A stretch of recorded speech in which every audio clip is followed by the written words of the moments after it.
vamos a dar inicio a esta clase panel, es decir, esta clase está en el contexto del curso de Ideas Jurídico-Políticas del Orden Moderno para Abogacía, Notariado y Alternativa para Relaciones Internacionales.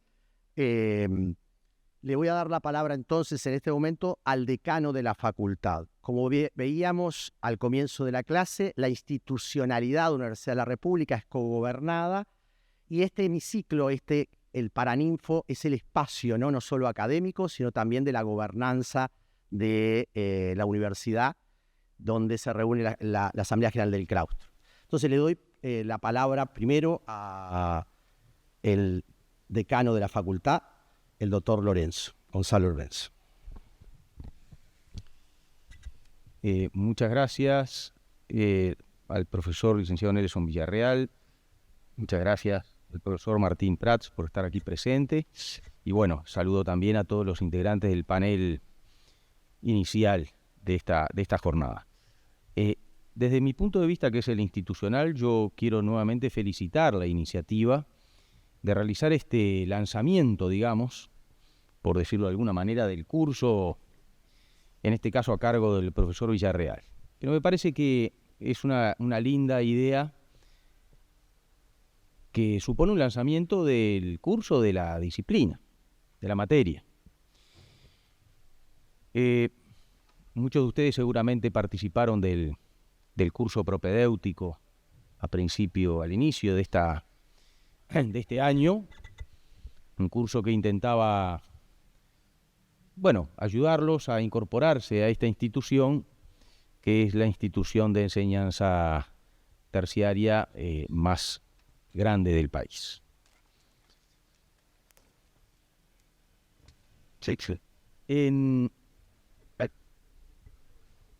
¿Por qué es interesante esta actividad?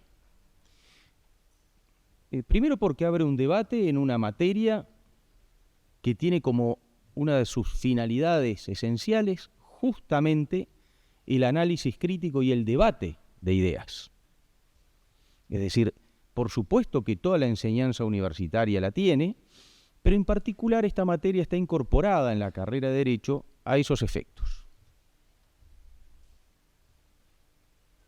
No.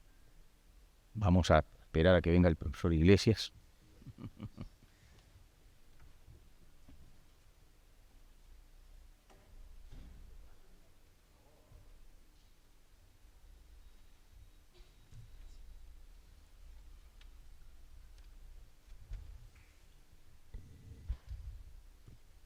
Le damos la bienvenida al contador Enrique Iglesias y agradecemos especialmente que nos acompañe en esta oportunidad.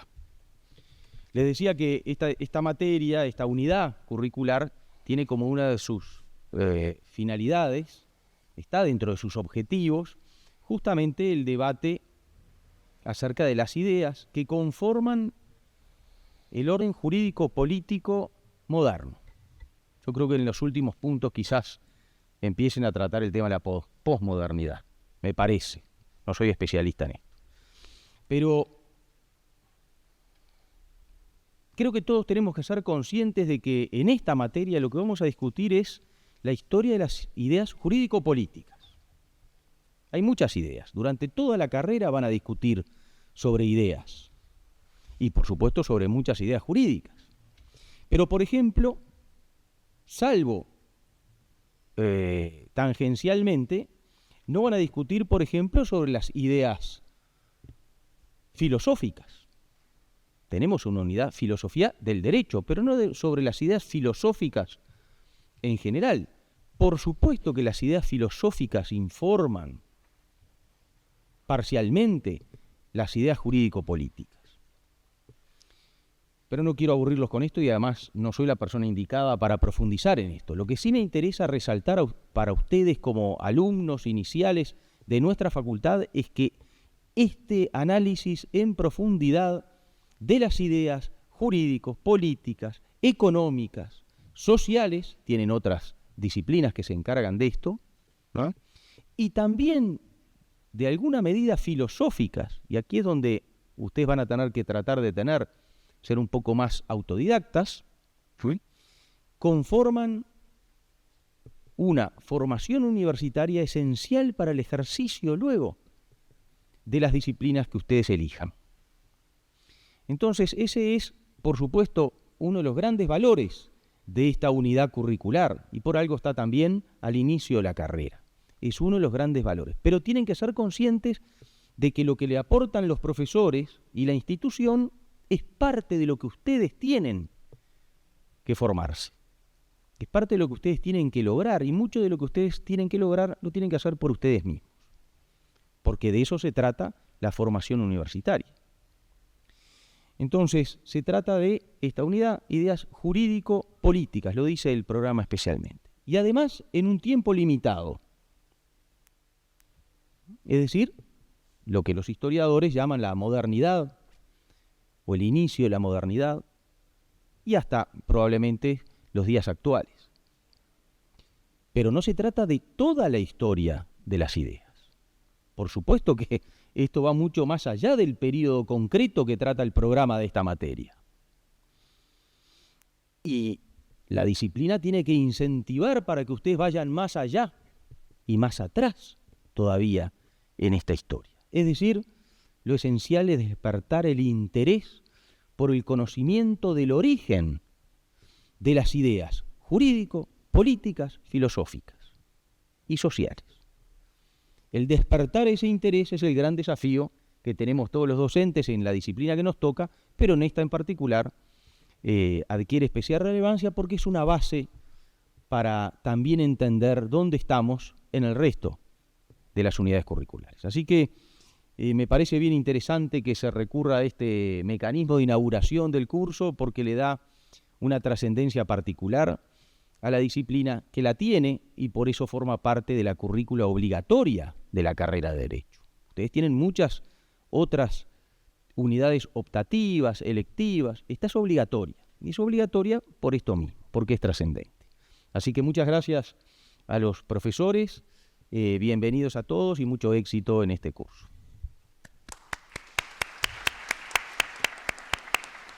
Agradecemos las palabras del decano y, como hablamos en la primera clase, la importancia de la institucionalidad para poder construir determinados procesos de conocimiento. Le voy a dar la palabra ahora al director del Instituto de la Historia de las Ideas, donde esta materia es parte y de la estructura de la facultad, el doctor Martín Prats. Martín. Gracias, Nelson. Bueno, buen día, bienvenidos y bienvenidas. Esto es la tercera clase del curso, pero la tomamos como una clase inaugural del curso de Ideas Jurídico-Políticas en la Conformación del Orden Moderno. Ya es, no sé, el tercero o cuarto año. Esta es la segunda en Tequel. Tequema, ¿no? Es el tercero que hicimos esto. Bueno, segunda o tercera clase así abierta, inaugural, que hacemos desde el Instituto de Historia de las Ideas. Ahí tengo que agradecer especialmente a Nelson, que es quien se pone a cargo de la organización de esta actividad y también de obtener a los prestigiosos invitados e invitadas que hemos tenido durante estos años y que tenemos hoy. Bienvenidos a ustedes, bienvenidos también a este Paraninfo. Cuando los invitábamos el otro día a esta clase, muchos de ustedes no los conocí, nos transmitió que no los conocía y es bueno que conozcan este lugar, este espacio, que es en cierta manera como el corazón de la Universidad de la República y donde por acá han pasado estos más de 100 años prestigiosísimos intelectuales y juristas y seguramente ustedes seguirán asistiendo a eventos en este Paraninfo donde, bueno, lo que buscamos, y es un poco por donde apuntaba el señor decano, es que ustedes como estudiantes de Derecho entiendan, comprendan, reflexionen sobre qué hay atrás del derecho. Es decir, qué hay atrás de la norma jurídica que ustedes están estudiando, que están aprendiendo, que van a aplicar cuando ya sean profesionales del derecho, pero que tiene tras de sí siglos de debate filosófico, de debate político, de debate jurídico, sobre el alcance de esa norma y las implicancias que esa norma tiene. El Instituto de Historia de las Ideas tiene como razón de ser precisamente esto. Asignatura o unidad curricular ubicada al comienzo de la carrera, ya de su creación, en el viejo plan 1971. Su objetivo es promover en el estudiante del derecho la capacidad reflexiva, crítica, para entender las relaciones intrínsecas que existen entre el derecho y la sociedad, y las relaciones existentes entre el derecho y la generación permanente de ideas de todo tipo, pero bueno, las ideas filosóficas, políticas, económicas, tienen una centralidad enorme para poder comprender luego por qué el derecho nos obliga a hacer o no hacer determinadas cosas. ¿Cuál es la función del derecho como sistema normativo que en cierta manera trata de modelar la sociedad? Bueno, ¿qué hay atrás de todo esto? Bueno, ese es el objetivo de Historia de las Ideas, de ideas jurídico-políticas, y un poco en esta actividad inaugural, con los distinguidos invitados e invitadas que tenemos, queremos que ustedes empiecen a pensar esas cosas, y además pensarlas también desde una coyuntura especial. Tanto el mundo como el país está atravesando una coyuntura que plantea enormes desafíos. Basta ver la prensa para ver, los cambios y los conflictos que se están dando en el mundo, y muchos de los cuales amerita la reflexión sobre qué está pasando y por qué está pasando determinadas cosas. Sí. Eventos, personajes políticos, conflictos que hacía 20, 30 años atrás eran impensados, hoy están presentes y merecen entonces una mirada atenta desde disciplinas. También hay cambios en el campo del conocimiento. Está este desafío de la inteligencia artificial, que muchos no sabemos bien qué es o hasta dónde puede llegar, pero que plantea desafíos, e incluso muchos hablan sobre el futuro de carreras como la abogacía. Va a ser necesaria abogados, jueces, cuando apretemos un botón y nos salgan los escritos judiciales o las sentencias. La respuesta creo que es fácil. La respuesta es sí, se siguen necesitando abogados que reflexionen sobre la norma jurídica y que puedan tener una vigilancia también sobre esta creación permanente de nueva tecnología y a partir de la misma un acceso cada vez mayor al conocimiento.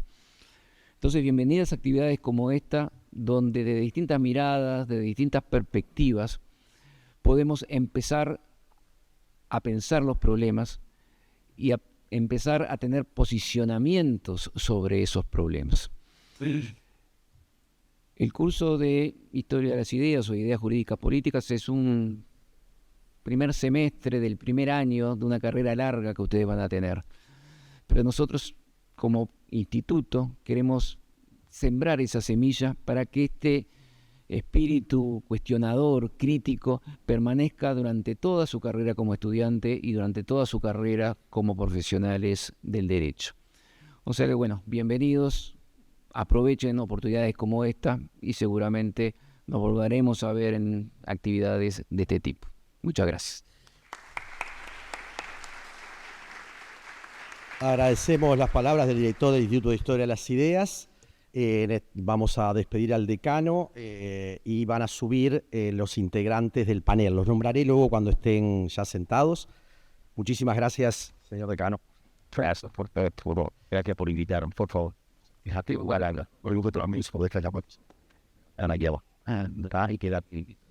Sí.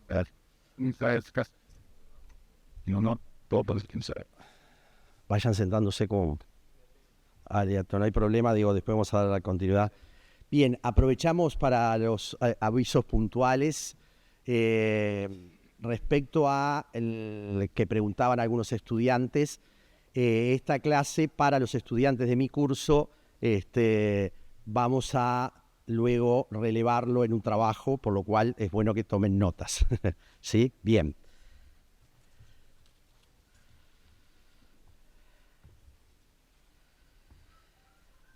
Bien, este panel de distintos docentes estaba presidido por la intervención del postdoctor Gonzalo Fiore, argentino, que en este momento está en un aeropuerto con dificultad de conexión. Me acaba de comunicar hace 1 hora y media, lo cual no contaremos con su intervención, ¿sí? Bien, le hemos pedido a distintos docentes, investigadores y personas que tienen que ver con el desarrollo de la cultura, la técnica, distintas intervenciones, ¿sí? Y es así que vamos a pedirle a la magíster Amaya Canzani que nos hable sobre nuevas tecnologías y educación. Está el doctor Ricardo Marquicio, que es el director del Instituto de Filosofía y Teoría General del Derecho de la Facultad de Derecho. El doctor en Economía, Fernando Isabela, que es de la Facultad de Ciencias Económicas. La magíster Fernanda Olivar, que es antropóloga y feminista de la UDELAR, y el doctor Nicolás Guigú, antropólogo de la FIC, que compartimos un proyecto de investigación que él va a plantear. Yo voy a hacer una introducción teórica de por qué la convocatoria, para luego dar paso a las intervenciones, dado que esperaba de alguna manera que Fiore pudiera dar cuenta de esto. Entonces, el curso, como se dijo, que se imparte en primer año, de alguna manera intenta percibir el cambio de época, pero ese cambio de época está situado en lo que es el pasaje de la Edad Media a la Edad Moderna. Pero hoy estamos viviendo un conjunto de cambios que impactan de alguna manera en una nueva etapa. El decano decía, van a hablar de posmodernidad. Bueno, vamos a hablar de transmodernidad, de modernidad incompleta. Vamos a ver qué es lo que está sucediendo, ¿sí? Algunas características de los procesos que estamos viviendo como cambio de época, podemos decir que estamos en procesos exponenciales de carácter geométrico en muchas dimensiones que afectan los sentidos de la polis, de la noción de Estado, de las leyes, de las ideas que dinamizan o hegemonizan conciencias, subjetividades, formas de entender la economía, los mercados, las instituciones, la política, las religiones, las formas de la cultura y la sociedad. Hay nuevas formas de poder que determinan y estructuran los fundamentos de la convivencia. Nosotros vamos a ver cómo la modernidad constituye una manera de entender el pacto social. Hoy queremos reflexionar entonces sobre el momento presente desde una perspectiva que nos aporta categorías e insumos críticos para estudiar las ideas jurídico-políticas del orden moderno que están siendo puestas bajo sospecha de una forma particular a otros momentos de la historia en estos 500 años. Normas, leyes, instituciones que hegemonizaban a Occidente y que tienen distintos márgenes no integrados y en conflicto con la pretensión de universalidad. Por tanto, se están dando a la vez más de un proceso de cambios. En una perspectiva hay un cambio reactivo a lo hegemónico dentro de Occidente en la crisis del liberalismo y las formas de emancipación que dieron origen a las revoluciones de la modernidad. Otro como resistencia desde fuera a partir de cosmovisiones de Oriente, de África, de América Latina, del mundo árabe. Las peleas por la descolonización, la autonomía cultural, la diversidad de los pueblos y etnias también es parte de esto. Algunos ejes de conflicto. La verticalización y la acumulación de poder. Está haciendo a nivel global, económico, político, con control de tecnologías exponenciales, así como el laboratorio que puede implicar la inteligencia artificial, la nanotecnología y el cambio de formas de producción, acumulación y distribución. Hay un giro global acelerado hacia Oriente. El eje hoy es Oriente, Eurasia, China, ¿sí? Rusia, la India, Occidente está en crisis, ¿sí? Por tanto, hay un cambio de hegemonía global en lo hemisférico, lo continental y lo nacional. Lo podemos ver en las noticias. ¿Qué implica esto y las formas de respuesta que tiene? A la vez, vivimos, muchas de ustedes escuchan TikTok, ¿no? Están en las redes, esas burbujas tecnológicas donde parecería ser que desaparece el espacio y el tiempo, a la vez que aíslan a los individuos, a los colectivos y a las comunidades, manejados por nuevas formas de panóptico, generan otras formas de vínculo, otra forma de entender, de comprender, de aprender, ¿sí? Y entonces el famoso algoritmo pasa a ser un instrumento a visualizar, también desde lo jurídico, desde el derecho, ¿sí? El impacto que tuvo la pandemia y la vulnerabilización que produjo, como la exponencialización de las tecnologías. La disociación entre las formas de consumo, de transporte, de uso de energía y los mundos que se habitan. Las relaciones entre la religión y la política han cambiado nuevamente y por tanto la identidad, la nación, adquieren una relación con las formas de los fundamentalismos religiosos dogmáticos. Sin embargo, no solamente están en la religión el fundamentalismo, lo vemos en la política, en la economía, en la cultura. Sí, por tanto, la tolerancia, concepto de la modernidad, sucumbe como método global. La pretendida guerra de civilizaciones, Huntington, y los desplazamientos poblacionales están mostrando que el cerramiento que puede venirse en los próximos meses y años generan un impacto altamente complejo. Por otro, la pérdida de sentido de la integralidad de los derechos humanos. Los derechos humanos pasan a ser un relato, discurso ajeno aparentemente a la realidad. Se plantea que estamos entrando en una fase tecnofeudal en la que los fundamentos del Estado moderno y el pacto social se fue desarrollando y hoy implosiona. Pero ni las repúblicas fueron extensas, no eran iguales o no son iguales la totalidad dentro de un territorio muchas veces, y como vimos, Uruguay tiene un diferencial bastante importante en América Latina, también tiene personas en el territorio que no se viven o no son reconocidas en su condición de igualdad. Ni las democracias son integrales, ¿no? Quedan atrapadas o en lo político, o en lo social, o en lo económico, sin la capacidad de esa integralidad. El dilema entonces es asumir una modernidad incompleta y una transmodernidad que dé cuenta de las dimensiones no asumidas, o asumir que la emancipación de la modernidad como plena libertad, igualdad y fraternidad o son una quimera, o es necesario volver a pensar lógicas, ¿sí?, que construyan un futuro que sea de esperanza. Yo siempre pregunto en mis clases si creen que el futuro va a ser mejor que el presente. Levanten la mano quienes creen que el futuro va a ser mejor que el presente.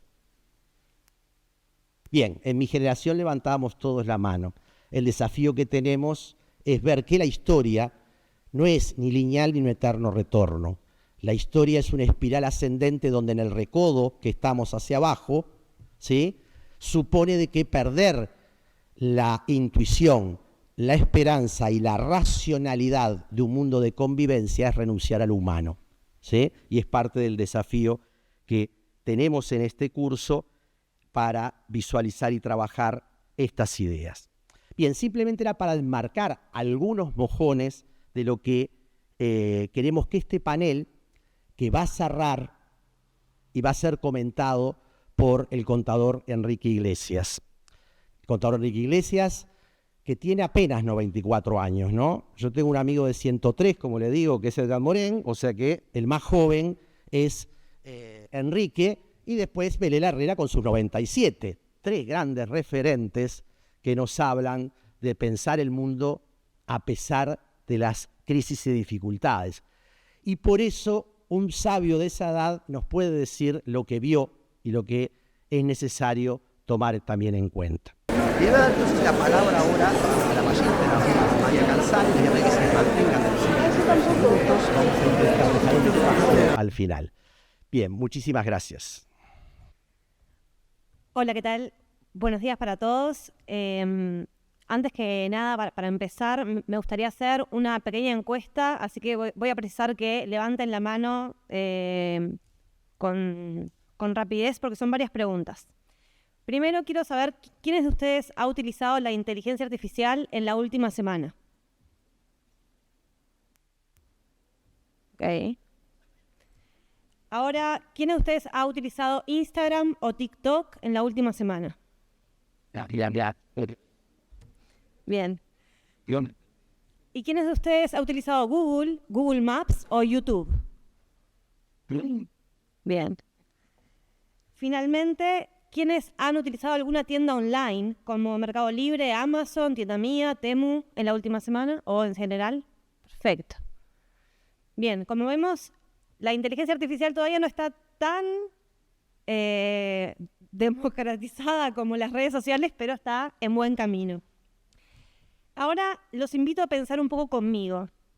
¿Cuántos de esos videos consecutivos que vieron en Instagram o en TikTok fueron de un tema específico? ¿Qué cantidad de videos consecutivos seguían el mismo hilo? ¿O qué productos te mostró la tienda online cuando ingresaste? ¿O qué resultados viste primero cuando estabas haciendo esa búsqueda en Google? Y la pregunta quizás más importante, ¿cuántas de estas decisiones que ustedes tomaron cuando hacían clic, cuando iban navegando o tap en el celular en estas aplicaciones, cuántas decisiones fueron tomadas por vos y cuántas fueron tomadas por un algoritmo?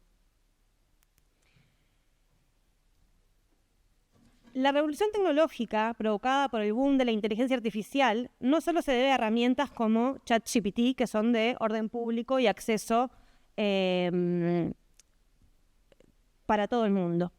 En el núcleo de los sistemas de estas aplicaciones que usamos, TikTok, Instagram, Mercado Libre, Amazon, Google, existen inteligencias artificiales que están alimentándose de nuestros datos, de nuestro comportamiento, para luego brindarnos a nosotros una experiencia digital que esté diseñada para retenernos dentro de esos sistemas.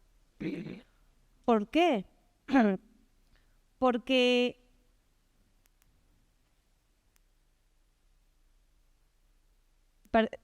perdonen.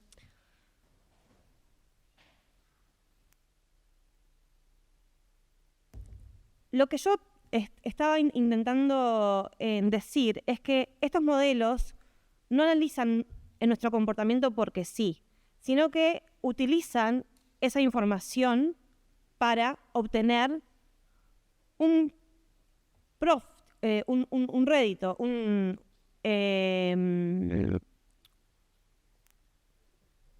perdón, me perdí, empiezo de vuelta. Pero ¿qué de todo esto se vincula con ustedes, futuros abogados y profesionales del derecho internacional? Muchas de las reglas que están operando en estas aplicaciones, que hoy en día rigen gran parte de nuestro comportamiento en el día a día, no han sido escritas ni homologadas por cámaras de representantes y de senadores, sino que han sido diseñadas y ejecutadas en oficinas de grandes compañías tecnológicas, donde lo que prima no es el bien común, sino la rentabilidad. Entonces, como especialista en estrategia de innovación, sin ser abogada, mi experiencia con AI me ha ido poder tener acceso a analizar contratos, a poder enmarcar estrategias globales en lo que sería marcos legales estrictos. He logrado cruzar mucho mi profesión de dirección de empresas y estrategias con el ámbito del derecho. Y este límite que había entre las profesiones se están desdibujando como nunca imaginé. Puede sonar controversial, especialmente en una sala llena de estudiantes de abogacía, y como decía el doctor Martín Prats, es posible que el estudio del derecho, la abogacía como la conocemos, esté corriendo el riesgo de volverse obsoleta. Entonces, dimensionemos un poco el cambio. Estados Unidos, año 2024, el 44% de los estudios de abogacía ya utilizaban herramientas de AI en su práctica diaria. Este número, en 2025, solo puede ir en aumento. A su vez, estudios como McKinsey y en realidad varios más estiman que para el 2030, unos 300 millones de puestos de trabajo van a ser perdidos o reemplazados por la inteligencia artificial.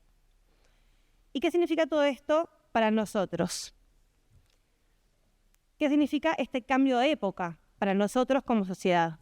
Imaginen por un momento que estamos en plena Edad Media. Es el siglo XII, hay reyes, hay siervos, hay señores feudales que son dueños de tierra, de comercio, son dueños de la justicia, definen quién prospera, quién no, quién trabaja, quién es desterrado. No hay derechos universales, no hay prácticamente derechos en absoluto. Ahora avanzamos unos siglos, estamos en el 1900, las leyes ya no dependen de la voluntad de una persona, sino que hay sistemas diseñados para garantizar derechos como parlamentos, jueces, constituciones, y sigue pasando el tiempo, empieza a haber el auge de la democracia, el auge de las instituciones como la OIT o la ONU. Latinoamérica sale de vuelta hacia la democracia y existe el auge de los derechos humanos. Ahora avanzamos un poquito más hasta hoy, concepto que nos introducía hoy el profesor Villarreal. Estamos en un mundo donde el equilibrio del derecho se está desmoronando. Este mundo es el del tecnofeudalismo. Un término que parece sacado de una película de ciencia ficción, pero que en realidad llegó para quedarse. Los nuevos señores feudales, ¿quiénes dirían que son? ¿Quién? Mark Zuckerberg, sí, correcto. ¿Alguno más? Elon Musk, sí. ¿Alguno más?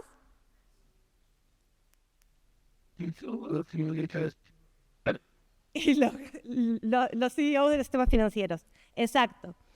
Los nuevos señores feudales son los CEOs de las grandes compañías tecnológicas diseñadas para acumular poder, definen qué es legal y qué no dentro de sus ecosistemas, sin procesos democráticos de por medio. Nosotros, ¿quiénes somos? Somos los súbditos de sus términos y condiciones. Estamos alienados a sus algoritmos. Esos algoritmos determinan qué información vemos, qué productos compramos, qué ideas son aceptadas y cuáles son censuradas. No hay derecho a defensa o apelación.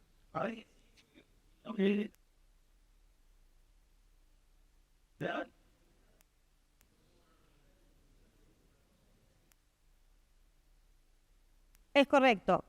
Dentro de las plataformas hay ciertas funciones que te permiten editar o curar un poco el contenido que vos ves. Pero la realidad es que gran parte del contenido, 80-90%, vos lo ves de forma automática y sin tener una noción de por qué el algoritmo definió que se me mostrara ese contenido versus otro. Entonces, nos da una especie de pseudo control. También si nos censuran un contenido podemos apelar, pero luego, ¿quién define si esa apelación la aprueban o no? ¿Un abogado? ¿Un juez? Una inteligencia artificial, gracias. Exacto. Entonces,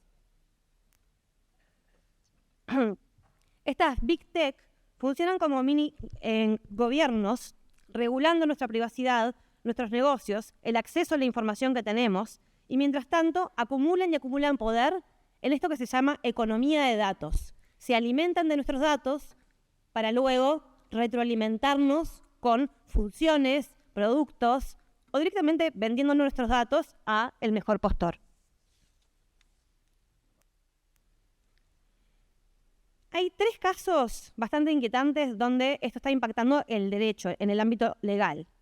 El derecho laboral, donde ahora una AI puede despedir a una persona basándose en un análisis de productividad y no hay leyes que obliguen a una empresa a explicar en qué se basó esta decisión ni permitir una apelación, porque la AI es una caja negra a la cual no tenemos acceso. La propiedad intelectual, que si bien se intentaron aplicar leyes que decían que solo se podía entrenar una AI con material autorizado, menos de 2 años después, la inteligencia artificial ya puede generar video, audio, imagen, música, deepfakes, desde lo que es sin material preexistente. Al final tenemos un espacio para preguntas. Finalmente, la democratización del acceso a la información legal. ¿Qué significa esto? Hoy en día cualquiera puede acceder a información de bases de datos especializadas legales que antes solo podían abogados y jueces. ¿Qué sucede si hoy en día se llega a un fallo debido a algo que se obtuvo de una inteligencia artificial? ¿Quién regula que la herramienta esté configurada de una forma que no tenga un sesgo o que sea de una forma auditable? Entonces, existen 3 habilidades que, a mi entender, van a necesitar ustedes como futuros abogados y profesionales del derecho para poder ayornarse y que no se vuelva una profesión obsoleta. Primero que nada, comprensión de la regulación de la inteligencia artificial. No basta con saber de derecho penal, civil o constitucional. Se necesita entender cómo funcionan los algoritmos y qué sesgos pueden introducir en los procesos judiciales y administrativos. Luego, capacidad de traducir problemas legales en lenguajes tecnológicos, ser puentes entre los litigios, entre lo que es la inteligencia humana y la artificial. Y finalmente, la habilidad de negociación y pensamiento crítico. Aprender leyes de memoria es cosa del pasado.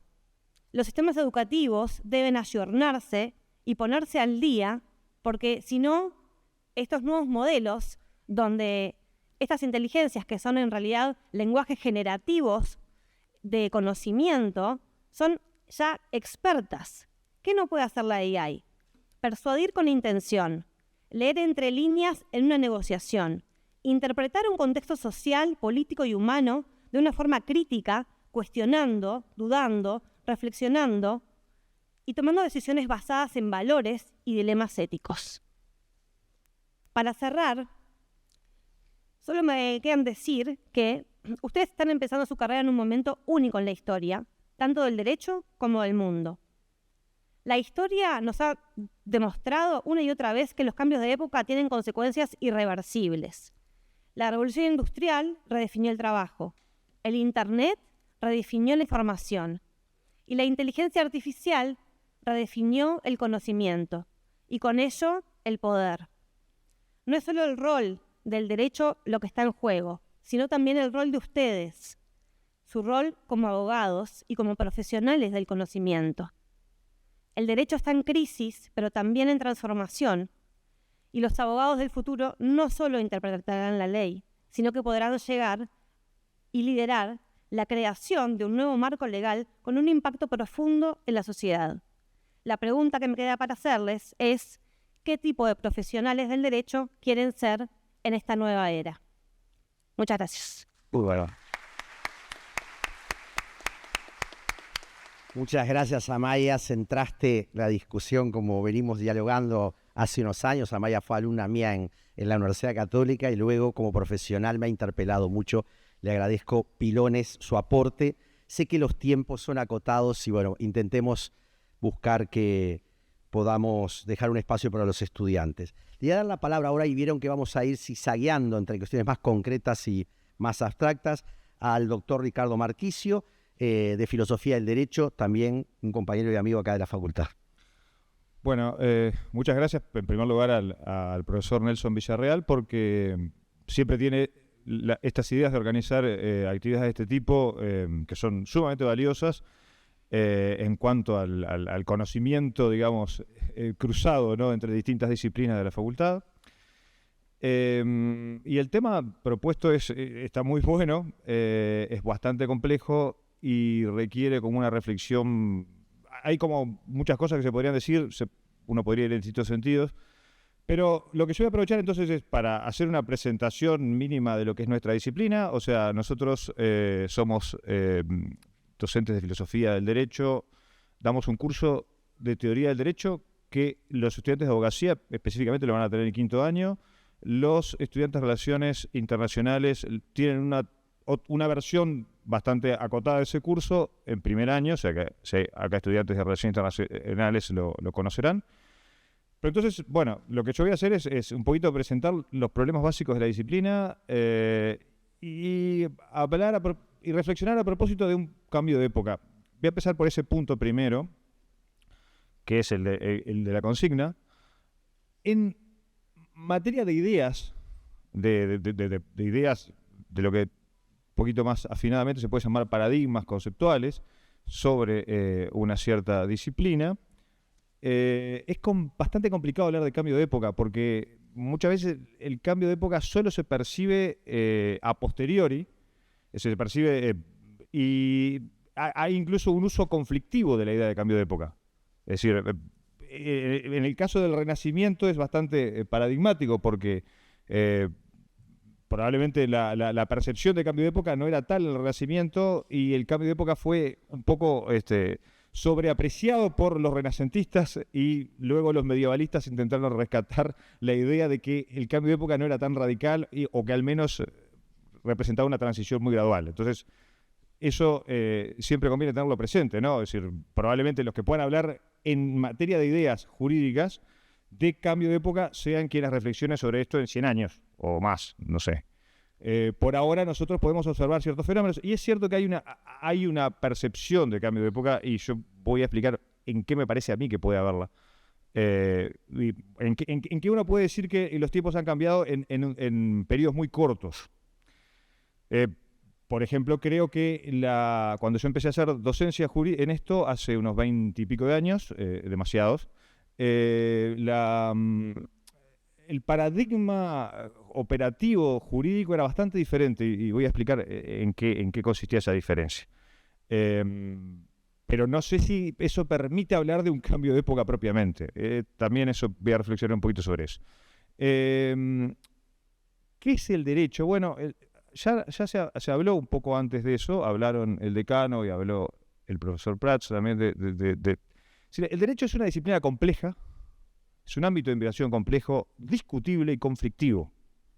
O sea, uno puede abordar el derecho desde ángulos muy diferentes, y que a veces son hasta contradictorios. Entonces, voy a explicar cómo lo vemos nosotros. Cuando hablamos de teoría del derecho, filosofía del derecho, más bien lo vemos de un lado que uno podría contraponerlo con la dogmática o la doctrina jurídica. Es decir, la dogmática y la doctrina jurídica, que es el entrenamiento básico que van a tener ustedes, la educación dogmática y doctrinaria. Ustedes van a formarse como operadores jurídicos que van a intentar resolver problemas dentro del derecho. O sea, van a intentar decirle a los jueces, a los legisladores, cómo es el derecho. Le van a intentar decir, lo que van a hacer es interpretar las normas, van a intentar aclarar oscuridades y van a intentar sistematizar. Entonces, van a tener los que hagan dogmática jurídica especialmente, pero en parte los abogados también, van a tener una voz muy privilegiada en establecer el contenido del derecho.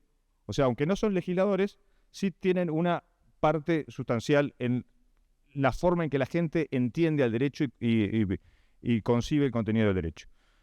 Nosotros lo que hacemos es no ver problemas a la interna del derecho, sino ver al derecho como un problema.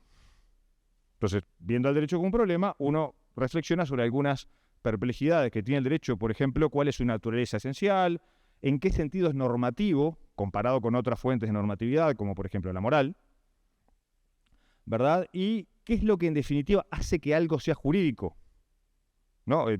La propia idea de validez jurídica representa esto. Bueno, entonces, y el derecho es principalmente, si uno lo reflexiona de esa manera, con una simplificación muy gruesa, el derecho es principalmente dos cosas. Tiene una ontología social, o sea, es un fenómeno artificial creado por los seres humanos.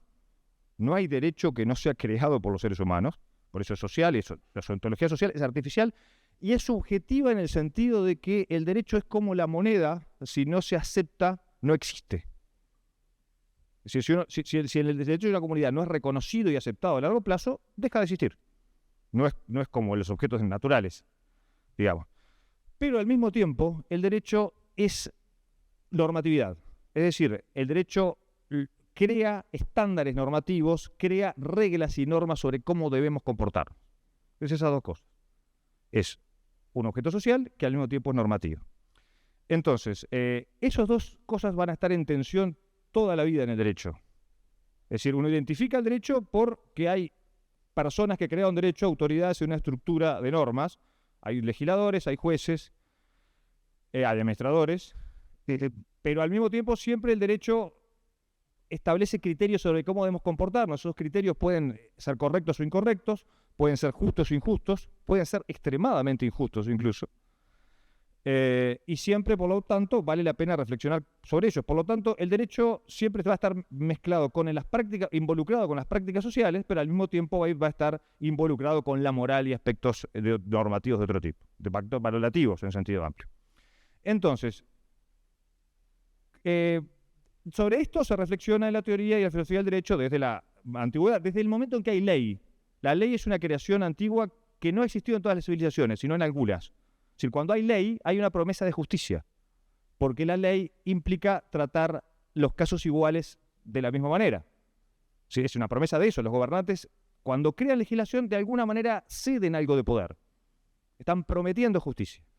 Bueno, esa promesa obviamente puede ser falsa, pero bueno, es relevante a la hora de reflexionar sobre esto. Entonces, la condición del sistema jurídico como lo conocemos implica legislación. Sobre eso se ha reflexionado desde luego de la más remota antigüedad, es decir, Platón escribió la República como una reflexión sobre cómo una comunidad podía tener buenas instituciones, ¿no? Y florecer de esa manera. Como una comunidad podía encarnar cierto tipo de virtud y apego al bien a través de sus instituciones.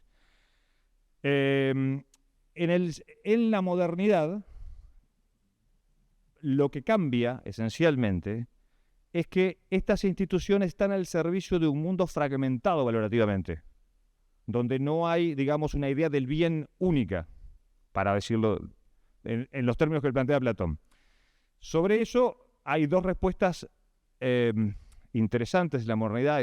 Una es la de Thomas Hobbes, ¿verdad?, que entendió, ese fue el primero que planteó la existencia del derecho como un valor necesario en una comunidad que de otra manera no iba a poder subsistir, es decir, por sus diferencias. Es decir, para Hobbes la ley es la garantía de la paz social y el derecho debe ser tomado, digamos, como un acto de autoridad y no como un acto de justicia.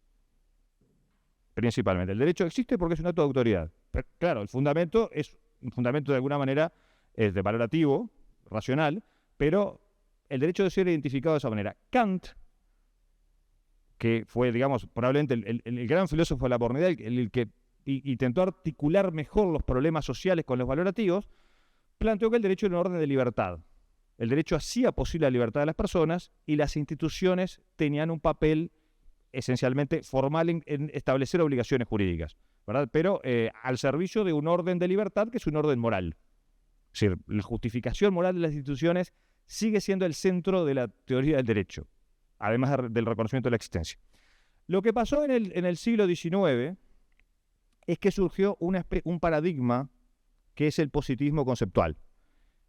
El positivismo conceptual es la idea de que el derecho se puede estudiar por completo separado de los condicionamientos valorativos y sociales, separado de la moral y de las prácticas sociales. Ese paradigma es el paradigma que hace posible lo que ustedes conocen como ciencia del derecho, y es el paradigma que se basa en la dogmática, es decir, la creencia en que el derecho es un sistema autosuficiente, o que puede estudiarse de esa manera. No es que lo sea, no es que de hecho lo sea, no es que autores como Bentham o Austin, que son los que, o Kelsen, que son los que crearon este paradigma, no entendía que el derecho era un fenómeno impuro en el sentido de que estaba contaminado, o afectado o cargado por cuestionamiento por aspectos valorativos y sociales, pero que podía estudiarse por completo de esa manera y que los casos jurídicos podían resolverse por completo sin consideraciones morales o valorativas de otro tipo. Bueno, entonces, ese paradigma tenía una enorme virtud en cuanto era fue el fundamento durante mucho tiempo de la idea de Estado de Derecho, de una visión del Estado de Derecho que digamos que era parte del optimismo que tenía, digamos, la civilización desde el siglo XVIII, XIX para acá, ¿no? Es decir, la idea de que las instituciones podían desarrollarse de una manera autónoma y progresiva bajo la idea de este Estado de Derecho, que era la forma más óptima de evitar la arbitrariedad. El Estado de Derecho es la idea de que los legisladores legislan y los jueces aplican el derecho, y la ciencia del derecho basada en el positivismo conceptual generó la idea de que no había conflicto moral en la aplicación de derecho, al menos en las naciones, digamos, republicanas o democráticas. Ese paradigma se rompió radicalmente a lo largo de la segunda mitad del siglo XX. Hay un fenómeno que se llama el debate Hard-Dorkin, que lo van a ver en algún momento, que es un fenómeno teórico interesantísimo, pero ustedes ven las implicaciones de eso, es que el resultado de eso es que se vio que la moral ingresaba al derecho por todas partes. Es decir, que era imposible dar cuenta de un sistema jurídico sin explicar o reconocer sus aspectos valorativos. Es decir, los jueces nunca aplicaban el derecho de una manera autosuficiente, sino que siempre acudían a consideraciones morales y a veces cambiaban la legislación por completo, pero sin dejar de pensar que aplicaban el derecho. Ese es el problema. Eso, la consecuencia que tuvo fue eso tuvo un enorme impacto, más a veces inconsciente, a veces sin que se reconozca mucho el origen, ha tenido un impacto enorme en la práctica jurídica. Hoy en día asistimos a una enorme crisis del Estado de Derecho. Asistimos a una enorme crisis de la legislación como fuente del derecho. Si ustedes observan un poco cualquier repertorio de jurisprudencia, van a encontrar que los jueces, por ejemplo, cuando dicen que aplican la Constitución o hacen cosas por el estilo, en realidad crean derecho y se apartan, digamos, expresamente de la ley. Eso es un cambio, eso sí es un cambio de época. Es un cambio de época muy, muy claro. Hace 20 años claramente era diferente. Es decir, la ley ha dejado de ser la fuente privilegiada del derecho. Y eso tiene enormes consecuencias, digamos, para empezar, democráticas. Es decir, porque, digamos, si la ley es fuente de derecho, es porque la ley está respaldada por preferencias expresadas democráticamente, ¿no? Y si los jueces ignoran la ley, bueno, evidentemente hay un conflicto entre las preferencias mayoritarias sobre cómo debería ser el mundo social y lo que los jueces creen que tiene autoridad para hacer. Bueno, entonces, probablemente el desafío mayor para la disciplina nuestra sea dar cuenta de ese fenómeno y promover especialmente una especie de reconstitución del Estado de Derecho, que es, digamos, y me gusta cerrar con esto, si hablamos de las consecuencias de la modernidad, del legado de la modernidad, la democracia es probablemente uno de los principales. Y la democracia no es posible sin Estado de Derecho. Entonces, ese es probablemente el foco principal de nuestra disciplina contemporáneamente, el foco intelectual, académico, centrado en las ideas. Probablemente el foco como profesionales de ustedes sea otro, sea el tema de las tecnologías, es decir, sea qué clase de profesional quieren ser. Es decir, ese foco como profesionales es fundamental para ustedes. Pero desde el punto de vista de las ideas, probablemente la reflexión sobre las posibilidades, la continuidad y el cambio jurídico en la idea de Estado de Derecho me parece que es el principal que van a enfrentar a lo largo de su vida jurídica. Muchas gracias. Muchísimas gracias, doctor Masticchio, por compartir una filosofía y ese cuestionamiento legítimo hasta dónde somos conscientes del cambio de época y su relación con el derecho. Quiero decir que con la profesora Giselle Carvajal, que es asistente en el grupo, estamos llevando adelante este curso. Les pido, por favor, los celulares tengan cuidado porque se está escuchando. Bien, la modernidad no tiene que ver solo con las instituciones y el derecho, sino con la economía. Y entonces le pedí a un gran economista, del cual hemos aprendido mucho, Fernando Isabela, que nos haga un análisis pensando en el ingreso de los estudiantes a la universidad, digamos, ¿no? Mi miedo es capaz que nos estamos llenando de muchas ideas, pero traten de aprovechar todo esto. Sé que digerirlo, capaz que les estamos dando un asado y tienen que tomar leche todavía, ¿no? Pero bueno, va a servir. Traten de registrar. Fernando. Muy bien, hola, buenos días. Un gusto estar acá. Muchas gracias a Nelson por la invitación. Es un honor estar un panel tan distinguido y en particular no se me ponga celoso de los demás. Con Enrique Iglesias es siempre un honor especial y es un gusto además poder hablar ante tantos estudiantes tan jóvenes ingresando a la Universidad de la República. Como decía Nelson, mi área de trabajo es la economía y la historia económica. que tiene que ver con las condiciones materiales de vida. Entonces, para hablar de esto del cambio de época y qué implica el cambio de época, lo que me pareció interesante era empezar, bueno, ¿qué es la época actual? La época esta que se termina, digamos. Y a veces la forma más fácil de contar en qué consiste algo es contar en lo que no consiste. Cuando algo está muy naturalizado, la forma de entenderlo más fácil es viendo qué no es. Entonces, lo que quise ver es, bueno, qué condiciones materiales de vida de la población, de la inmensa mayoría de la población, fue la norma durante la inmensa mayoría de la historia de la humanidad y qué cambió en lo que llamamos la época actual. No hay una fecha concreta de desde cuándo el ser humano existe en la Tierra, pero hay cierto consenso de hablar unos 200.000 años, ¿no? Digamos, ¿no? Es difícil saber cuándo un primate pasó a ser un Homo sapiens propiamente dicho, pero se habla de unos 200.000 años. Y en esos 200.000 años hubo algunas cosas que fueron características casi siempre de las condiciones de vida de la mayoría, que recién cambiaron hace unos 200 años. ¿Sí? O sea, fíjate, estoy hablando de 200.000 años y un cambio de hace 200 años. O sea, en el 99,9% del tiempo de la humanidad sobre la Tierra, algunas características de las condiciones de vida de las grandes mayorías. Por ejemplo, la esperanza de vida, 20 años. Más o menos, en promedio, la esperanza de vida de los seres humanos fue 20 años durante casi toda la historia. Fíjese, ustedes estarían en los descuentos, nosotros ya estaríamos del otro lado hace tiempo.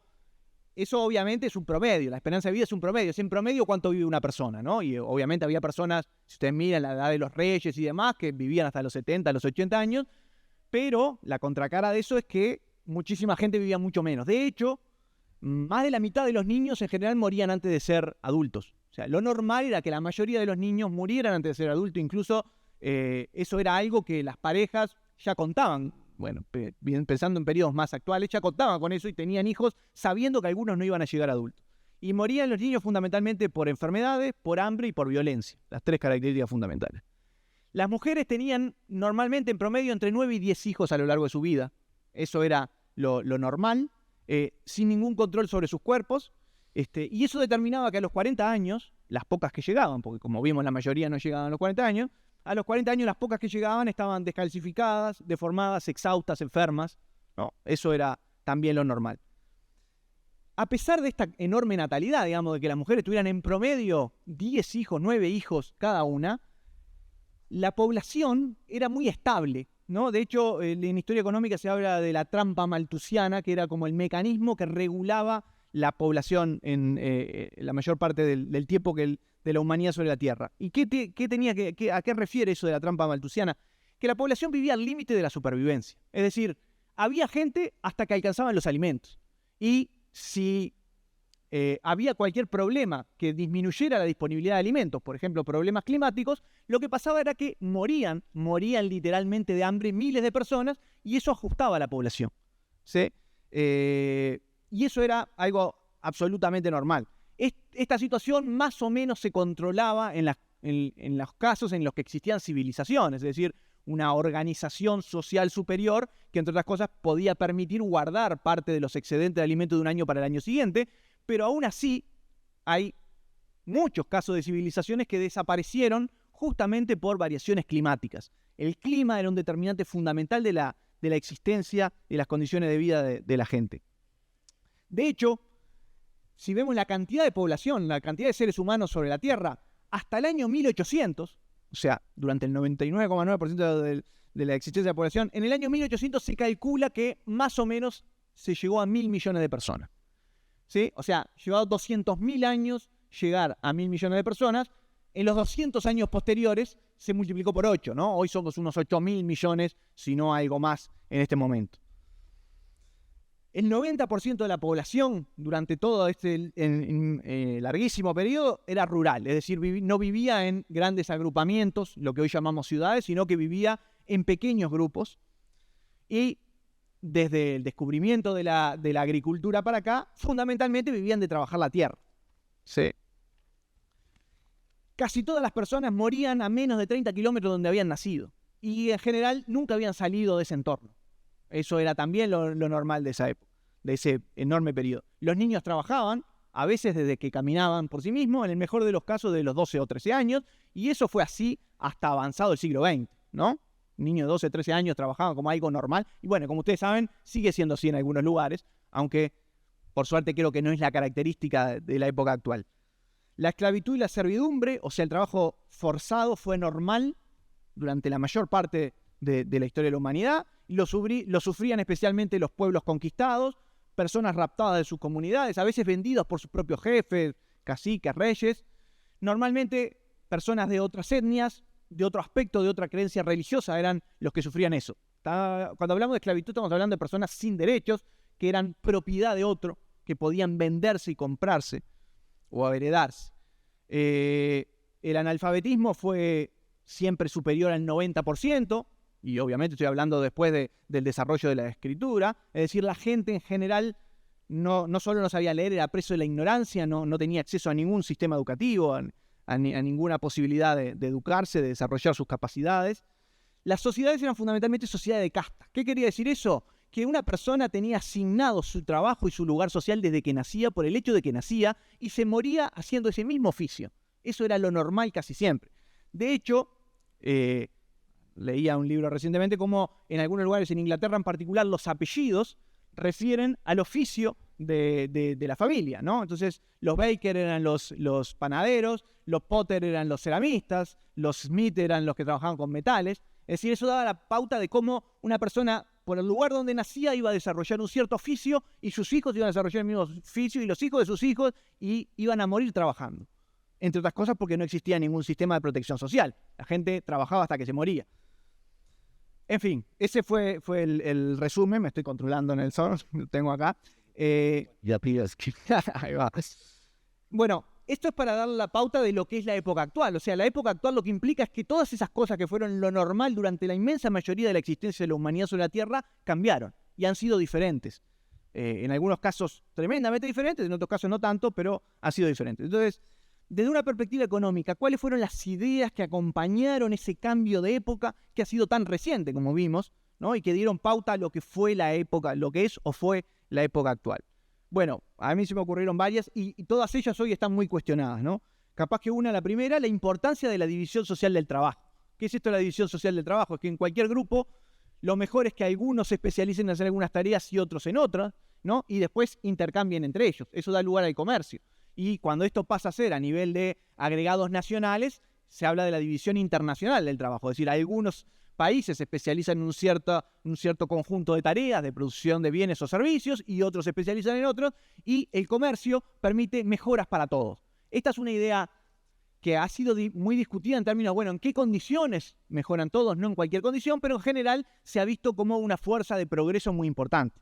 Y como ustedes saben, hoy basta prender las noticias para darse cuenta como hoy eso está tremendamente cuestionado, desde hace 2 meses por Trump y toda esta locura de aranceles como penalidad para a diestra y siniestra, pero ya desde hace tal vez 10 años, ¿no? Con lo que se habla del final de la segunda globalización, es una idea que ha sido bastante cuestionada. La segunda idea que tiene que ver con esto, y bueno, y Amalia hablaba, y por suerte me permite también ahorrarme con esto, es la idea de que la tecnología, si bien la tecnología, el desarrollo tecnológico, el invento de nuevas maneras de hacer las cosas, ¿no? Siempre generó temores, siempre fue una fuerza positiva. La idea de que eso es el principal impulsor del progreso era la tecnología, el desarrollo tecnológico, ¿no? Y hoy en día estamos, bueno, y Amalia lo desarrollaba, frente a una amenaza seguramente inédita de, bueno, ¿será que la tecnología, estos nuevos desarrollos, la inteligencia artificial totalmente sin ningún control, sin ninguna regulación, con una capacidad infinita de mentir y manipular, de hacer ciberataques, de confundir, pone en riesgo la propia existencia humana? Esto es algo de lo que hoy se habla, ¿no? De la propia existencia de la civilización. Y esto también es una cosa nueva, totalmente nueva. Tercero, el crecimiento perpetuo. Desde siempre la idea de que la posibilidad de mejorar las condiciones de vida, de aumentar la producción de bienes y servicios, y eso implica que las personas iban a tener más capacidad, iban a tener a su disposición más bienes y servicios, eso es la idea del crecimiento en términos económicos, se iba a poder mantener para siempre, y eso era una fuerza vital hacia la liberación del yugo de la necesidad. O sea, como vimos durante 200.000 años, el ser humano vivió bajo el yugo de la necesidad, al borde de la subsistencia, al borde del hambre, ¿no? y que en estos 200 años eso cambió enormemente. Y la idea que estaba es que eso se podía mantener para siempre, y siempre el futuro iba a implicar gente más rica, con más capacidad de acceso a más bienes y servicios. Y hoy en día esta idea está tremendamente cuestionada con la crisis ambiental, ¿no? Porque nos hemos dado cuenta de que el crecimiento perpetuo, el producir cada vez más bienes y servicios, implica el usar cada vez más bienes, más recursos naturales, y los recursos naturales no son infinitos, y entonces eso pone en crisis a todo el planeta y toda la vida en el planeta.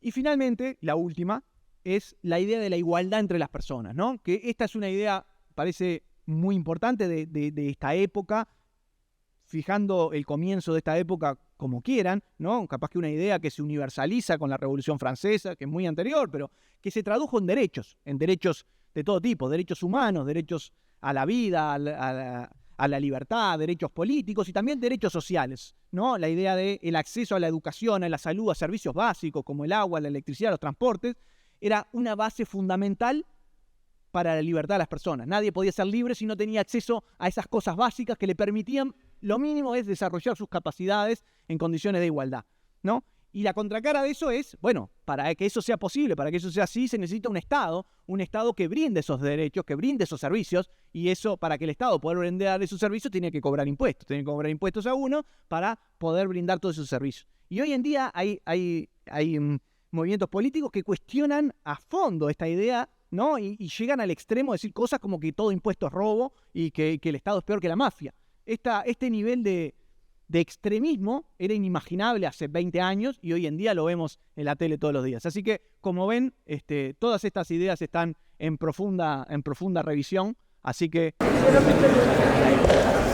síntesis de lo que es la economía, su desarrollo, su impacto, su condicionalidad y determinación, pero sobre todo la perspectiva crítica, ¿no? Que muchas veces se le considera a esta visión lineal del crecimiento, ¿no? Y por dónde la tecnología.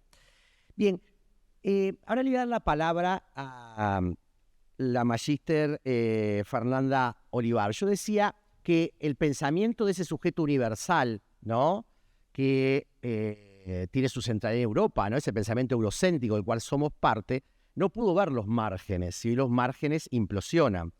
Y esos referentes que vamos a ver, como son Rousseau y Kant, que nombraba acá el profesor Marquicio, Rousseau era un misógino, la igualdad era entre las mujeres, los varones éramos los iguales.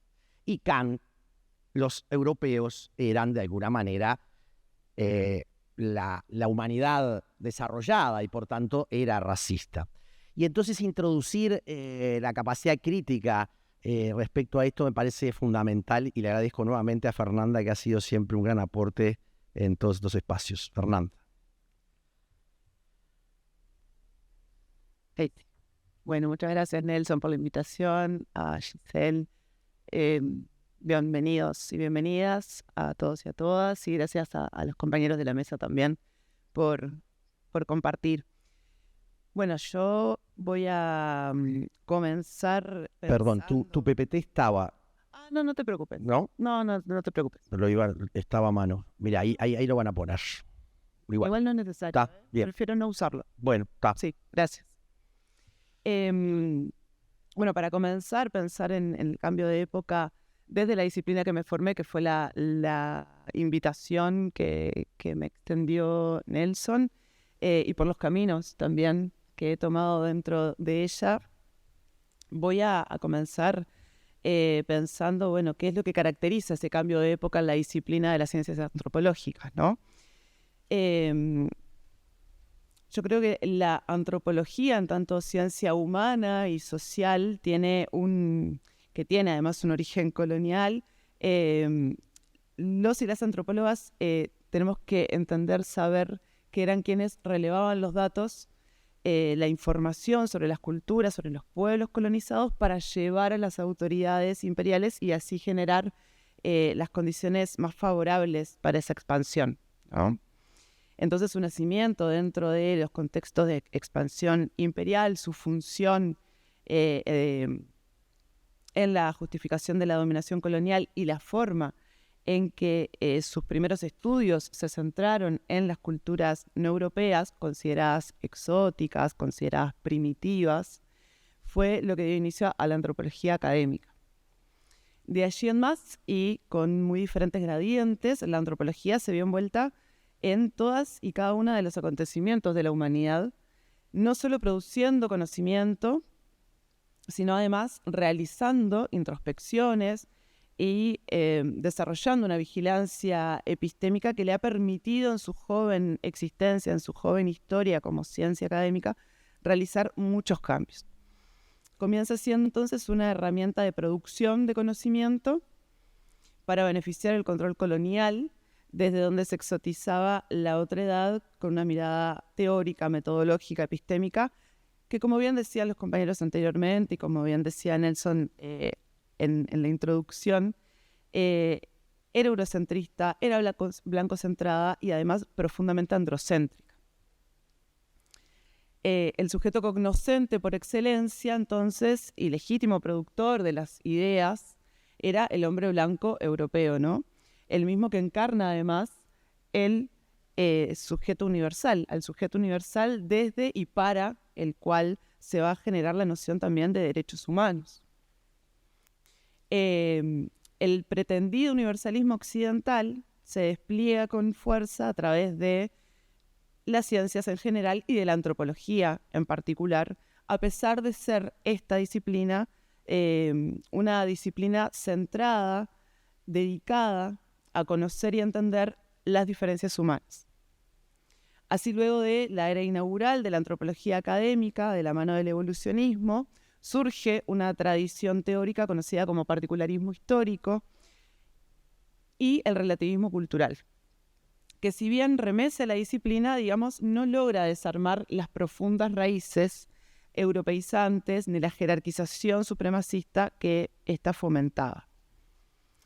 Posteriormente llegó la Escuela de Cultura y Personalidad, la Escuela Sociológica Francesa, el estructuralismo y estructural funcionalismo desde la hermenéutica, el giro posmoderno, que caracterizó la antropología durante todo ese recorrido teórico. Lo que la caracterizó fue la forma de descubrimiento y, sobre todo, a través de esa forma de descubrimiento, la apropiación del otro.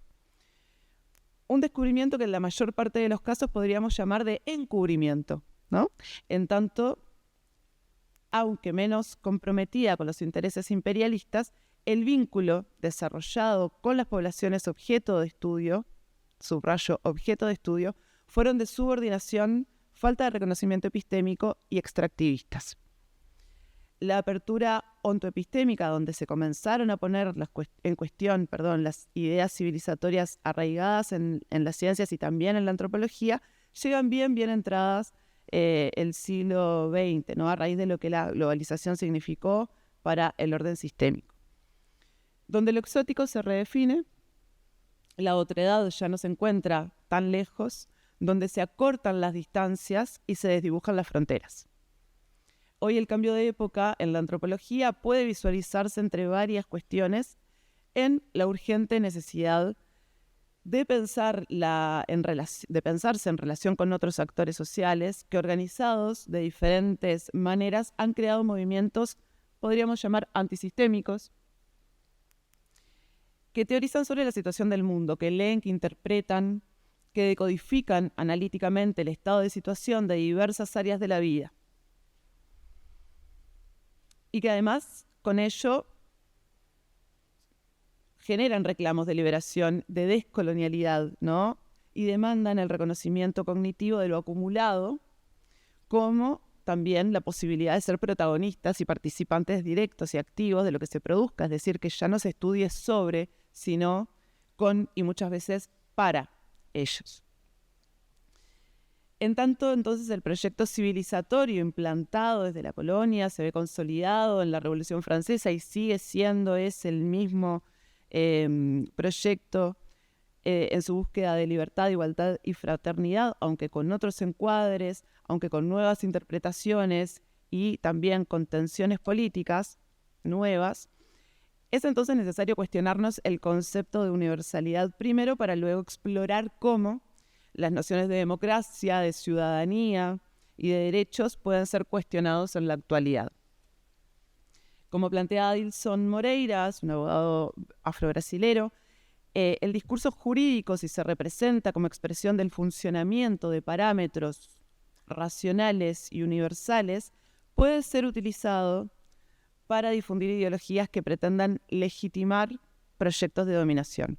A pesar de estar formulados como manifestaciones de interés común, apuntan a promover el poder hegemónico de ciertos grupos a través de la asociación entre principios legales abstractos y narrativas culturales particulares.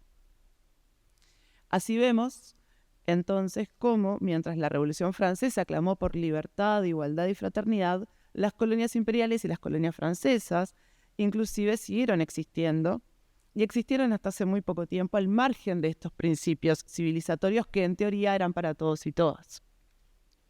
Para todos y todas y toda la humanidad. La democracia, es decir, el gobierno del pueblo, ha estado siempre sostenida por hombres blancos, por ende, libres, ¿no? Esa era la definición del ciudadano. Entonces podemos sostener, siguiendo al sociólogo peruano Aníbal Quijano, que la trama ideológica de la modernidad, de esta era en la que nos queremos centrar, se sustenta en 4 regímenes de dominación, conflicto y explotación que surgen en la colonia, que se sostienen en la modernidad. El capitalismo, el racismo, el patriarcado y el imperialismo.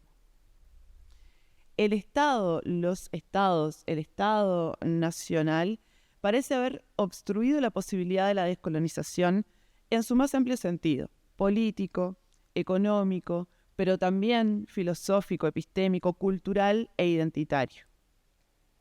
Si tensionamos entonces la idea instituida sobre democracia y derechos humanos a la luz de las complejidades y procesos históricos, no de manera fragmentada, sino como procesos simultáneos y cercanos, es posible pensar desde un abordaje afrocentrado, por ejemplo, en la cuestión social y el surgimiento de las clases sociales, en la noción de ciudadanía, ya que, por ejemplo, al ser los esclavizados y esclavizadas, libertos y libertas, no fueron esa categoría de libertos no fue sinónimo de ciudadanos y ciudadanas, porque en la era de la abolición de la esclavitud y en los procesos que siguieron, los términos de esa libertad debieron ser negociados y conquistados por las poblaciones libertas. Conquistados en primera instancia a través de la compra de la libertad, conquistados luego en el marco de Estados de Derecho a través del reconocimiento de los derechos civiles y ciudadanos.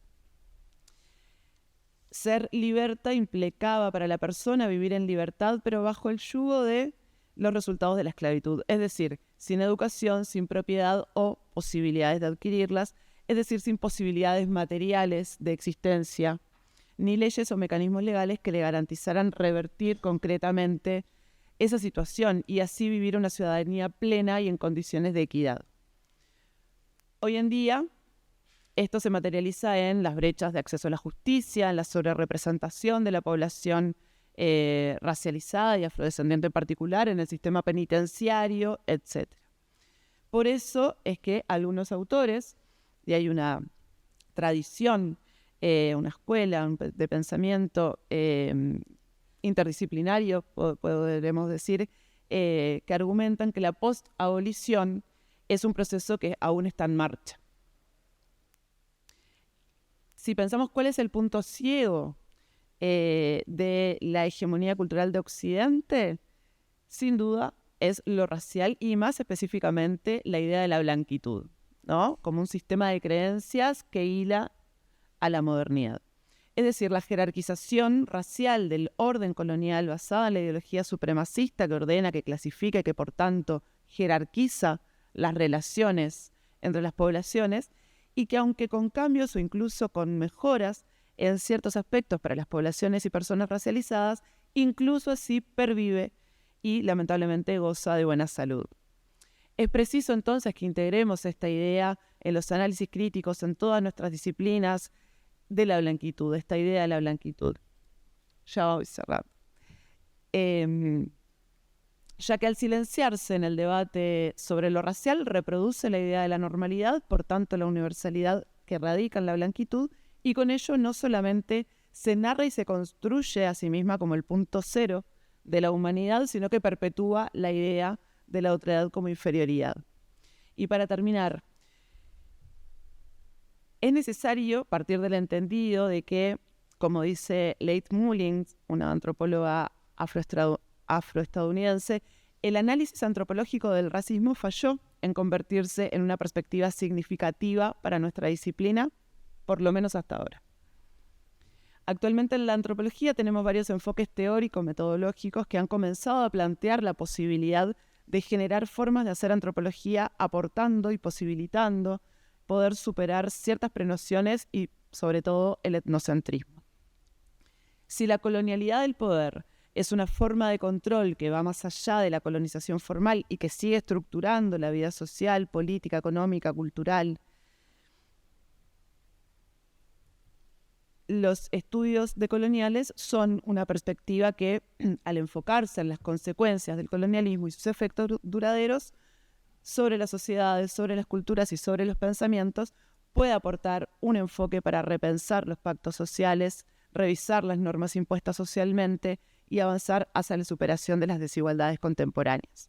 Otro enfoque cuya perspectiva es complementaria es el antirracismo, porque ya que el racismo se configuró como una ingeniería de poder sustentado por las instituciones jurídicas a favor de la consolidación de un orden económico bajo la égida de mandatos filosóficos, científicos y teológicos, entiendo posible que esta perspectiva sea abrazada de forma interdisciplinaria, transdisciplinaria, porque no hubo dimensión de la vida social de nuestra humanidad que quedara desafectada de estos efectos, sino porque además, porque raza, género y clase han moldeado y siguen moldeando la construcción del conocimiento en todas las áreas. Nicolás Guibú, doctor en antropología, con el cual se nos ha aprobado un proyecto I+D de investigación y desarrollo de CSIC de la UDELAR. Él es un especialista, yo soy más un generalista. Ese proyecto tiene que ver con el racismo, la discriminación en el marco de las democracias desafiadas en el siglo XXI. Yo le pedí hoy a Nicolás que pudiera, en pocas palabras, contar este proyecto porque ayuda a pensar también esto de las ideas jurídico-políticas. Nicolás. Bueno, buenos días. En primer lugar, quería agradecer al coordinador de la mesa, Nelson Villarreal, al decano Gonzalo Lorenzo y al director del Instituto de las Ideas, Martín Prat, la invitación. A los colegas de la mesa, al doctor Gonzalo Fiori, a la magíster Amalia Carzane, al doctor Ricardo Marquicio, al doctor Fernando Isabela, a la magíster y colega Fernando Olivar y al contador Enrique Iglesias, que va a tener la deferencia de comentar y reflexionar sobre nuestros aportes. Un honor realmente compartir esta mesa sobre la temática del cambio de época, que es, bueno, un tópico sumamente complejo, lo han venido desarrollando las colegas y los colegas. Creo que hay varios elementos, yo voy a decir algunos y... Perdón. Es que más que... Hay varios elementos, yo voy a desarrollar algunos. ¿Desde qué lugar? Bueno, desde el lugar de la antropología. Soy antropólogo, soy artista plástico, comunicador, esas son mis perspectivas. También agradecerles, me olvidé al público, a los estudiantes de Derecho, que hay muchos, pero también a los de Comunicación que están acá. Sí. Y, bueno, empezar por el principio, por la comunicación en la revolución tecnocomunicacional que estamos viviendo, que me parece muy interesante. Porque yo creo que si esto estaba preanunciado teóricamente, ya ahora aterriza en términos materiales, se materializa y se podría decir que es una época más allá del humano, en lo cual cualquier idea de sujeto se complejiza en la medida que el sujeto pasa a ser un elemento más en sistemas comunicacionales complejos y la relación humano y no humana se nos plantea de forma directa y evidente. Hay otro aspecto que está vinculado a esto, pero también tiene que ver con lo geopolítico y las actuales situaciones políticas a nivel planetario y que hace al proyecto que estamos coordinando con Villarreal, que tiene que ver con la idea de nación. Una idea que, digamos, en las diferentes fases de la globalización se suponía que iba a tener una muerte segura.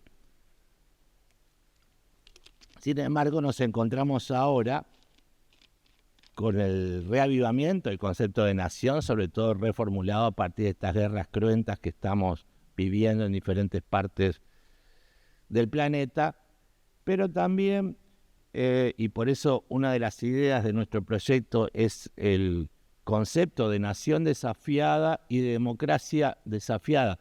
Yo por ahí escribí una frase que es un poco pesimista, pero yo hablo de la licuación gradual de la democracia liberal. Creo que estamos viviendo este proceso, justamente es gradual, y que esta democracia desafiada, ¿sí?, tiene que ver con algunas promesas que justamente hacía referencia a la magíster Fernanda Olivar, de ciertos universalismos que en realidad remitían a un sujeto específico, ¿sí?, y que cuando uno empieza a aterrizarla en casos específicos, yo creo que por eso es interesante hacer un estudio de casos, en la situación uruguaya, es decir, el proyecto nuestro está vinculado a la temática de las diferentes narrativas que conforman la nación uruguaya, emerge como un elemento constitutivo y estructural la temática del racismo. ¿Sí? Es decir, que cuando empezamos a estudiar el proceso civilizatorio uruguayo, nos vamos a dar cuenta que el racismo y la discriminación hacia poblaciones racializadas, precisamente producto del racismo, no es un hecho episódico y causal, sino que es estructural. ¿Sí?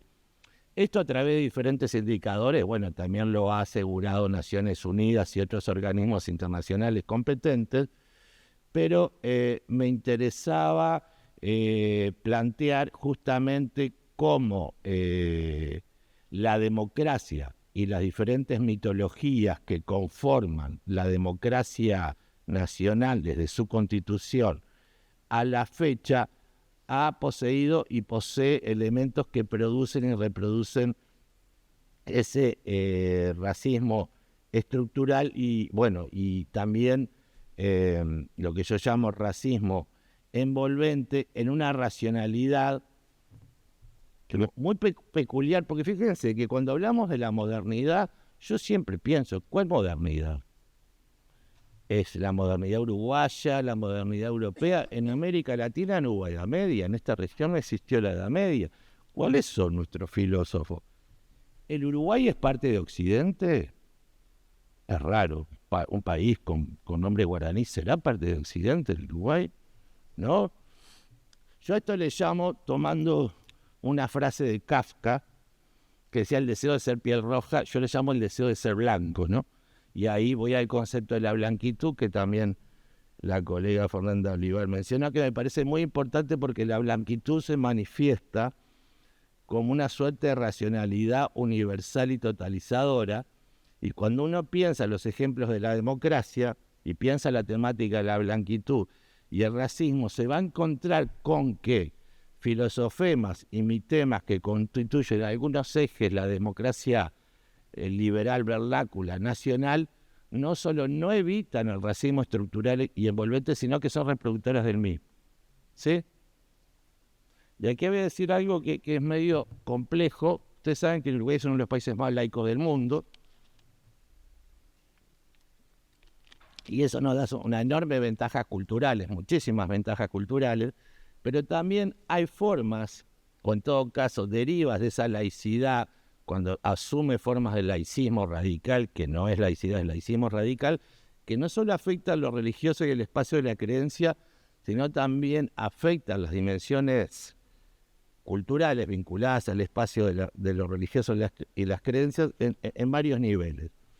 Uno postulando un sujeto de nuevo universal, ¿sí?, que es verdad, ese sujeto blanco que piensa que es occidental y no es, que piensa que es blanco pero no es, ¿sí?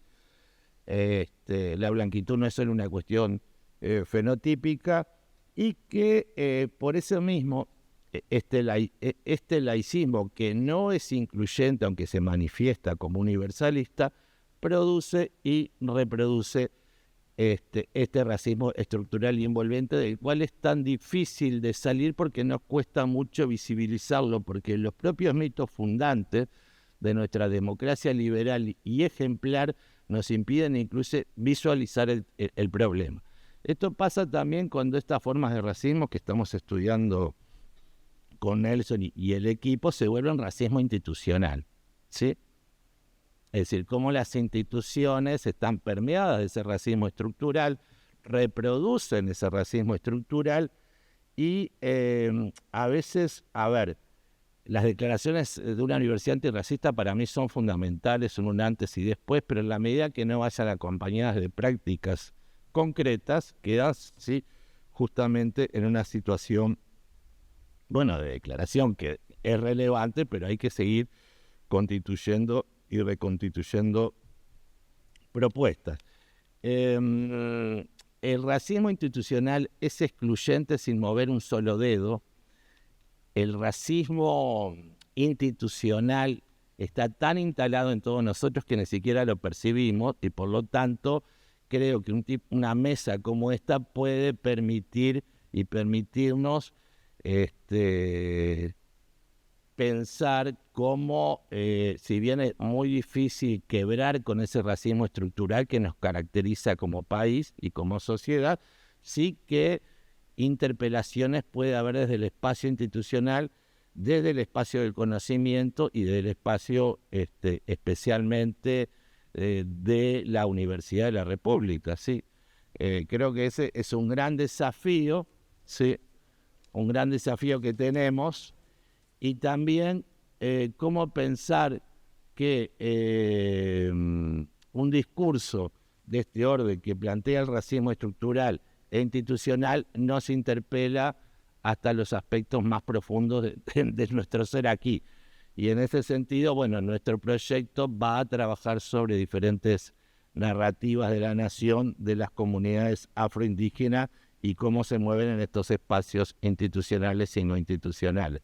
No tengo más tiempo, así que si quieren después desarrollar alguna pregunta, bueno, muchas gracias. Muchísimas gracias, Nicolás, no solo porque traes el proyecto este que estamos trabajando, sino también en esto de incorporar una visión crítica desde la institucionalidad en la que estamos en la universidad, que es lo que damos cuenta o no de ese sujeto universal. Bien. Rápidamente le da la palabra al contador Iglesias, que tiene un currículum muy largo, pero no vale la pena destacar 2 o 3 cosas, ¿no? Una que tiene que ver que él coordinó el programa de la CIDE en la década del 60, en la cual yo nací en esa década, así que para ustedes, ¿no? O sea, eso de pensar el Uruguay del futuro, ¿sí?, que diagnosticó muchas cuestiones, fue quien estuvo como director de la CEPAL, del Banco Interamericano, fue ministro de Relaciones Exteriores del primer gobierno después de la dictadura, en el gobierno de Sanguinetti, dirigió la Secretaría Iberoamericana y hoy sigue trabajando en un proyecto sobre las personas adultas que vale mucho la pena también. Enrique, te agradezco tus palabras. Bueno, muchas gracias, Nelson, por invitarme a compartir esta reunión y particularmente tener este espectáculo de la gente joven de mi país. Esta sala es un poco, ha sido el cenáculo de los debates más interesantes que yo he vivido en mi vida. Hace 75 años que salí de esta casa, por tanto, conozco muy bien de esta casa del lado derecho, de las ciencias económicas. Y aquí pudimos vivir un poco los debates de la juventud, sus inquietudes, sus aspiraciones, sus confrontaciones. Por tanto, esta sala algo para los que somos ya mayores, es un poco un símbolo de la conciencia crítica de la juventud de nuestro país y por eso que es tan grato estar y venir aquí. Y yo creo que el debate que se está haciendo ha sido muy intenso y celebro mucho a los profesores y veo también algo nuevo, si ustedes me permiten, y es que muchos de los temas que los distinguidos docentes han presentado no se discutían en nuestra época. Es decir, ustedes han logrado incorporar al debate de las ciencias jurídicas y la formación de los profesionales una toma de conciencia crítica sobre los grandes problemas de la sociedad, del país, en su dimensión económica, social y política. Yo tengo la impresión que es importante eso, creo que es importante decirle a la gente que le va a tocar vivir un proceso de cambio que nosotros creíamos que era el objetivo final de la sociedad. No lo es. Fue toda una etapa que demoró 70 años, pero entramos en una nueva etapa, peligrosa, pero también desafiante. Y ustedes de alguna manera van a ser los actores y a veces las víctimas de ese futuro que tienen que construir juntos. Y nuestro pequeño país, que no es poderoso ni por su potencia económica, ni por potencia social, pero sí lo es por el ejemplo. No voy a hablar del fútbol, es el ejemplo importante que tenemos, que es tener una democracia que funciona, derechos que son respetados, una estructura social que hay que seguir apuntalando y mejorando, pero que existe. Gran conquista. Aquí en estas salas hemos discutido tiempos muy difíciles y diferentes que han logrado esto que está. Eso que está hay que defenderlo. Ustedes tienen una agenda muy interesante, porque la agenda de ustedes pasa por una visión que va más allá de las técnicas del derecho, los problemas de la judicialización. Están tocando los grandes temas en una visión sociopolítica a través de su acción total. Yo creo que esto es lo que nos deja me hace una reflexión. El mundo está actuando en un proceso de cambio enorme, un proceso de cambio donde realmente vamos a entrar a avanzar con nuevas rutas, como la conquista del espacio, por ejemplo, que es un tema, o los avances que está haciendo la inteligencia artificial. Es decir, cosas que realmente sacuden mucho las posibilidades y yo espero que en la buena dirección. Bueno, yo creo que mantener todo eso en un clima implica incidir en la agenda de todos ustedes. Hoy no hay solamente una agenda limitada a la profesión como tal, sino son agentes sociales en un proceso de cambio desafiante, preocupante y muy, muy demandante de la conciencia crítica. Nuestra conciencia crítica es mantener estos valores que hemos ido cultivando a través de los años, que es el funcionamiento de la democracia, buscando la justicia, tratando que haya una mayor equidad social. Siempre hay muchas cosas para hacer, pero creo que es importante tenerlos en marcha. A mí me preocupa la evolución de las cosas, lo que viene, porque estamos entrando en la era del espacio, por ejemplo. El mundo que vendrá es un mundo que va a empezar a mirar al espacio como una oportunidad o un desafío. Bueno, en todo caso, me parece que el hecho de que se debatan estos aspectos en una juventud que tenga algo más que discutir los temas específicos de la formación profesional es tomar conciencia de que le debemos al país, a la sociedad, que esta universidad que es un privilegio en el mundo de hoy, tener esta estructura de acceso a la universidad. Bueno, todo eso nos compromete a pensar que estamos enfrente de un momento crítico desafiante. No va a ser fácil, porque ciertamente cuando se construyó la etapa que yo he vivido, fue la etapa que había una potencia mundial dominante, que imponía cierto tipo de orden en el debate, pero hoy en día tenemos un mundo dividido en varias potencias, para lo cual la convivencia va a depender mucho de la forma como subsistan y se relacionan entre sí. En ese contexto, nuestro país ha sido y sigue siendo hoy en América Latina un pequeño ejemplo. No pensemos dar ejemplo a nadie, pero sí en comparación, cuando nos miramos un poco, hay que reconocer que aquí se han hecho cosas que en otras partes son todavía objetivos incumplidos. Bueno, yo creo que yo los invito a que reflexionen un poco y que de alguna manera tomen en cuenta que eso que hemos construido es un capital. El capital de cierto prestigio, cierto respeto que ha ganado el país por su democracia, por su conciencia social, por el funcionamiento de sus partidos políticos, es muy bueno para nosotros, pero es también un pequeño ejemplo, sin pretender ser más que nadie, simplemente que queremos ser lo que somos en el futuro. Van a venir momentos difíciles, para lo cual ustedes tienen que estar preparados, y esa preparación empieza hoy. Bueno, yo espero que en el futuro tengamos oportunidad de algunas conversaciones sobre estos temas que a mí personalmente al final de la vida me preocupan, porque me doy cuenta la cantidad de cosas que se han hecho, pero los enormes desafíos que no tienen por qué ser amenazantes, pero sí son desafiantes. Y espero que en esa tarea esta universidad lo siga acompañando para formarse, debatir en estos foros y sentirse simplemente uruguayos de lo que hemos hecho, pero más uruguayos de lo que vamos a hacer y de lo que van a hacer ustedes. Muchas gracias.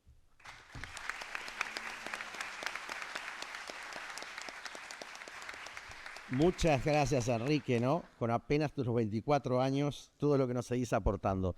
Nos quedan apenas, porque la clase termina a -10, si alguien quiere intervenir o hacer alguna pregunta, tendríamos que pedir el micrófono.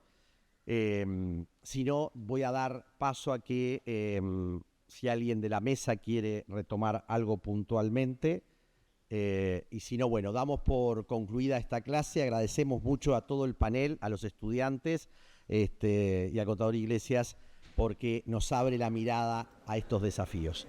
Muchas gracias. Nos vemos el miércoles y tomen nota.